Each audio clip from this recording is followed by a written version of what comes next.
Canada के Ontario में रविवार को एक शूटआउट के बाद खालिस्तानी आतंकी अर्शदीप सिंह उर्फ अर्श डाला को पुलिस ने गिरफ्तार कर लिया। खालिस्तानी आतंकी हरदीप निज्जर की हत्या के बाद अर्श डाला ही आतंकी संगठन टाइगर फोर्स को लीड कर रहा है। निज्जर के साथ मिलकर उसने अपने स्लीपर सेल नेटवर्क से पंजाब में टारगेट किलिंग की कई वारदातों को अंजाम दिलवाया था। उसकी गिरफ्तारी के कई मायने निकाले जा रहे हैं। इनमें एक बात यह भी सामने आ रही है कि कुख्यात गैंगस्टर लॉरेंस बिश्नोई की बढ़ती सक्रियता और उसके खौफ से अर्श डाला को बचाने की कोशिश की जा रही है। सभी जानते हैं कि एक वक्त जिगरी यार रहे अर्श और लॉरेंस के बीच अब बहुत गहरी दुश्मनी हो चुकी है। दोनों का गैंग एक दूसरे के खून का प्यासा है। लेकिन कनाडा में लॉरेंस बिश्नोई गैंग की मजबूत स्थिति को देखते हुए अर्श डाला की जान को खतरा बढ़ गया था। ऐसे में सवाल उठता है कि क्या लॉरेंस बिश्नोई गैंग से बचाने के लिए अर्श डाला को गिरफ्तार किया गया है या फिर बदली हुई राजनीतिक स्थिति को देखते हुए उसे सलाखों के पीछे करना मजबूरी बन गई है। इन सवालों के जवाब जानने से पहले आइए ये जान लेते हैं कि अर्श डाला आखिर कैसे बिश्नोई गैंग के संपर्क में आया, उनके बीच कैसे दोस्ती हुई, कैसे वो उनके गैंग के लिए काम करने लगा और कैसे उनके बीच दुश्मनी हुई। अर्शदीप सिंह पंजाब के मोगा के डाला गांव का रहने वाला है। वो पहले चोरी और छिनैती जैसी वारदात किया करता था, लेकिन धीरे धीरे उसने रंगदारी मांगने का काम शुरू कर दिया। इस दौरान लोगों डराने के लिए उन पर जानलेवा हमला करना उसके लिए बहुत छोटी बात हो गई। साल 2018 के बाद वो जरायम की दुनिया में बहुत तेजी से आगे बढ़ने लगा। इसी दौरान उसकी करतूतों पर लॉरेंस बिश्नोई गैंग की नजर पड़ी।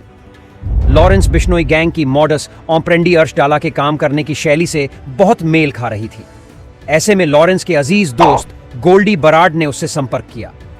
उसे पैसे का लालच देकर अपने लिए काम करना शुरू कर दिया। उसके इशारे पर अर्श ने पंजाब में आपराधिक गतिविधियों को अंजाम देना शुरू कर दिया। वो रंगदारी मांगने से लेकर लोगों की हत्या करने तक का काम करता था।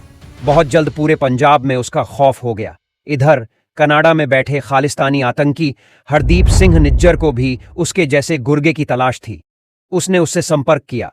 उसकी बातों में आने के बाद अर्श डाला ने अब उसके लिए काम करना शुरू कर दिया। इसी बीच उसकी गुनाहों की फहरिस्त बढ़ने के साथ पुलिस का दबाव भी बढ़ने लगा। पुलिस उसकी गिरफ्तारी की कोशिश करने लगी। यही वजह है कि पुलिस का शिकंजा कसता देख वो साल 2020 में कनाडा भाग गया। उसके पास 1 सितंबर 2017 को जालंधर में क्षेत्रीय पासपोर्ट कार्यालय द्वारा जारी किया गया पासपोर्ट है, जो 31 अगस्त 2027 तक वैध है। वो सरे, ब्रिटिश कोलंबिया, कनाडा में रह रहा है, जहां कभी निज्जर भी रहा करता था। कनाडा जाने के बाद अर्श डाला पहले खालिस्तानी आतंकियों के लिए काम किया। उसके बाद पाकिस्तानी खुफिया एजेंसी ISI के संपर्क में आ गया। इस दौरान वो लश्कर ए तैयबा के आकाओं से भी मिला। इस तरह आपराधिक गतिविधियों को अंजाम देने वाला अर्श डाला अब आतंकवादी बन चुका था। वो पाकिस्तान से हिंदुस्तान में अवैध हथियारों और ड्रग्स की तस्करी करने लगा। पाकिस्तान से ड्रोन के जरिए पंजाब में हथियारों की तस्करी करवाता था।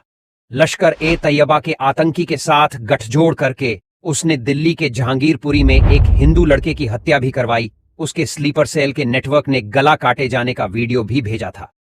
अर्श डाला कनाडा में पंजाब से फरार कई गैंगस्टरों के साथ रहता है। पाकिस्तानी खुफिया एजेंसी ISI उसकी मदद करती है। वो खुद निज्जर के जाने के बाद खालिस्तान टाइगर फोर्स का मुखिया बन गया।